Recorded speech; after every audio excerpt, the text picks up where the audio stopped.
Hi, my dear ones. Welcome to this new moon video. This new moon will be in Sagittarius, and it will also be a full solar eclipse, although we will not probably experience the darkness here in the United States if you live here. It's in other parts of the world, but still, the fact that it's a full eclipse means no difference to astrologers. It means it is a power-packed eclipse. And with that, the message is, new moons are always new beginnings, and they're a time to really decide, where do I want my life to go? It's like a fresh new beginning. That you can set an intention, you can change direction, you can decide that's not working anymore, I'm going to do this instead. But with this eclipse, like emphasizing it, it's like an even more powerful beginning and a new time in our lives. And backing up to the other astrology that's happened this year, I love the energy of this eclipse. It's saying we have the chance for a new beginning. And this year, I think we would all agree, we'll be happy to put in our rear view mirror. 2020 will truly become 2020 vision. It's in the past. The other really striking thing is that this eclipse is kind of the trumpet call for the great conjunction that's going to happen on December 21st, the solstice. It's a conjunction between Jupiter and Saturn, which is so profound. It has not happened in this exact place in the skies in 800 years. So pretty profound. We have had Jupiter Saturn in Aquarius before, but not at 0 degrees like this. And 0 is such a profound degree. It's truly new beginnings. I mean, 0 is like the world is your oyster. There's so much potential. It's the energy of the Fool card, if you know tarot at all.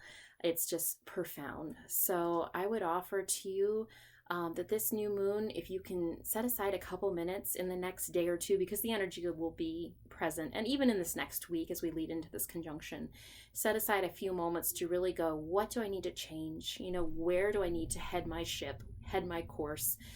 Because it's a powerful time where the universe is assisting you to make those changes and to go in another direction.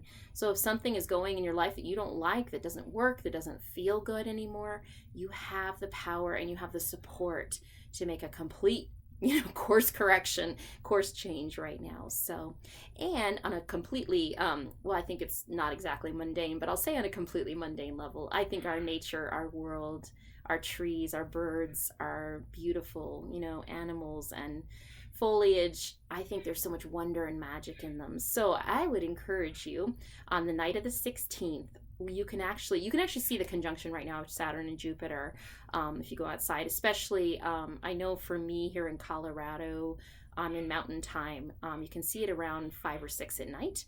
That may be slightly shifted for those of you on the East Coast or the West Coast or those of you in Europe and other places beyond.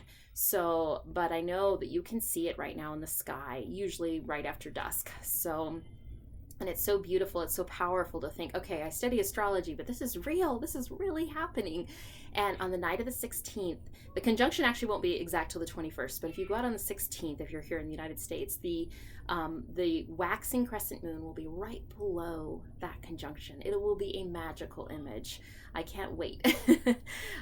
But I would encourage you, not only to go out on the 21st, but if you can get out on the 16th and see the moon right under this conjunction, I think it's just going to be a magical, magical moment. And like I said, I should have looked it up for those of you in Europe, but I know for those of us in the United States, that will be possible. But I'm pretty sure, it would be possible in other places too to see the moon. So right below that beautiful conjunction. But this is a star, like the two planets coming together, they won't form like I've heard a few people say, oh, it's going to form like the Bethlehem star and it's going to be they won't be quite that way, but it's still pretty impactful to see them that close in the sky and to realize what you're looking at. So all that to say, dream into the future. Your dreams are worthy. They are so worthy, and you deserve to have your dreams come true.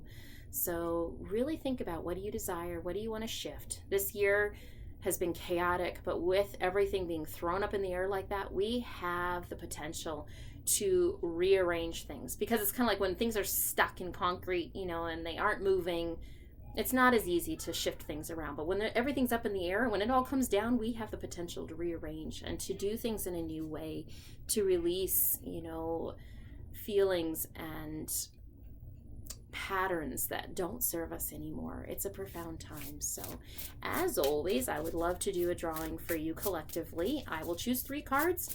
Feel free to choose 1 or 2 or 3, or you can choose 2 of the cards, or you can even choose all 3, or wait till the end of my drawing and decide which card really resonated for you. But there will be a message for you. If you're listening to this video, you're meant to be here. Even if this is not exactly on the new moon, you know, there's a message for you here. And I would offer to you to use your intuition to choose what card, either right now or, you know, after this reading is done. So I'm going to use the Light Seers Tarot. Feels appropriate with this great conjunction, this light, you know, being highlighted in the sky, and this new moon, which is new light. There's so much new light coming in. So I was like, yeah, the Light Seers, that's the right deck for this. So, all right, the first card is the Seven of Wands. So this card is asking you to really, really hold true to who you are. Who you are is worthy. Who you are is meant to be. And I think there's so many messages in this world and so many patterns where we can feel like we're undeserving. We don't feel like we deserve to take up space. And this card is saying you do deserve to take up space. Feel that. You were born for such a time as this.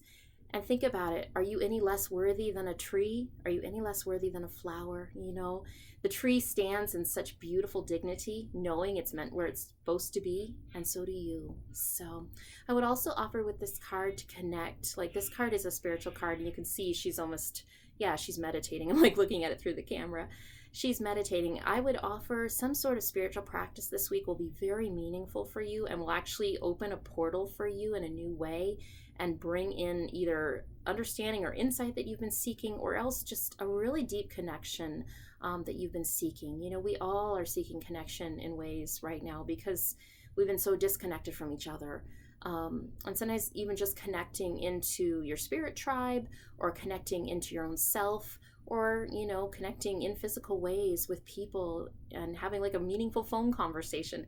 I feel like it's going to open something for you.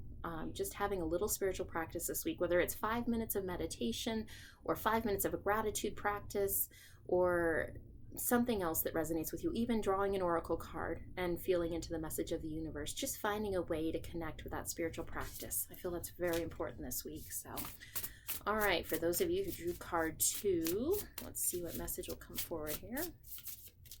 All right, what message here? And it's this card right here. All right, we've got the Five of Cups. For those of you who pulled this card, there's a real feeling. There's a collective grief right now that is heavier than heck. We have all lost something this year, and some of us have lost in big, profound ways, like we've lost a family member. We've lost a job. We've lost something that was incredibly meaningful in our lives. But those of us who haven't experienced something as big have also lost. You know, we've lost a way of life. I know for me, my son, I watch his grief, you know, at not being able to be with his friends and not being able to access life the way he used to. It's hard. It's really hard. So for those of you who pick this card, to feel into your grief, to realize it's okay to feel that grief, in no matter what level it is, whether it's a huge grief or a little one. And if it's a huge grief, I want to offer my deepest condolence and heart to you and just say it's not fair. You know, it shouldn't have happened. This year has been rough. But if you can feel into a little of that and honor yourself and honor your path and know that it will get brighter, it will get easier. The universe wants to bring you that message today, that there will be a lightening of your step. And this light coming in is especially for you, to bring you joy, to bring you hope, to bring you warmth, to bring you love. And I'm just extending all the love I can through the airways from the universe through me to you. But this grief is worthy, and no matter what way you feel grief right now, the universe sees you. You're not alone, and things will get easier. So that's a powerful card to have come up. All right, card number 3, my dears. Oh my goodness, it just flew out of the deck. Okay, now this card, we got the Five of Pentacles. Lots of 5s, 7s, and 5s. We've got some very shifting energy coming in this week for all of us. All of us listening to this video, there's some big shifts coming in, and it's okay. Just ride the waves. You're held by the universe. This is the Five of Pentacles, and this is a difficult card. It can kind of mean your energy is at rock bottom. You are tired. And it's okay. It's okay to feel that way. It's okay to feel like you can't take another step. You will have what you need for this week, for the next few weeks. As much as you can, though, trying to find a way to kind of nourish yourself, even if that's maybe eating something a little bit better for you than grabbing a candy bar or something that's less healthy, but like trying to grab an apple or drink an extra glass of water, like literally the tiniest things, because I think for those of you who picked this card, you're kind of sitting here going, I can't do one more thing. I can't go do something that's self-care related. I'm just trying to survive, dang it. So the universe is saying, do something small, even if it's just drinking an extra glass of water, but also realize the 5 is an energy that's traveling to somewhere. It's not going to stay static. 5s are not static. 5s are going somewhere. And that there is a promise here that you're going to come to the 6 energy by the end of this week or next, and it's going to be much more of a relief. You're going to feel an easing of the energy, and it's going to get a little easier. So really a message for every single card of the light is coming, and just to trust that, just to know that this year has been rough, it's been hard, but there is a lightning coming up. And I see that astrologically too, not just even in the cards. So the cards are just backing up that message yet one more time. So anyway, my dear ones, thank you for watching. Every single like, comment, and subscribe means the world to me. I just appreciate you so much. I feel like we're stronger together, and it makes me feel connected to be connected to you. And if you want to work with me, if you want to get a reading here as we come to the year end, I do have one left of my year ahead reading, but there's also just general reading in the shop. I will link that below. And again, I am so grateful for all of you. I am sending you so much love. I'm sending you an air hug. We will make it through this. The light is coming, and it's going to be more easeful than it has been. Love you all so much. I'll talk to you in the next video.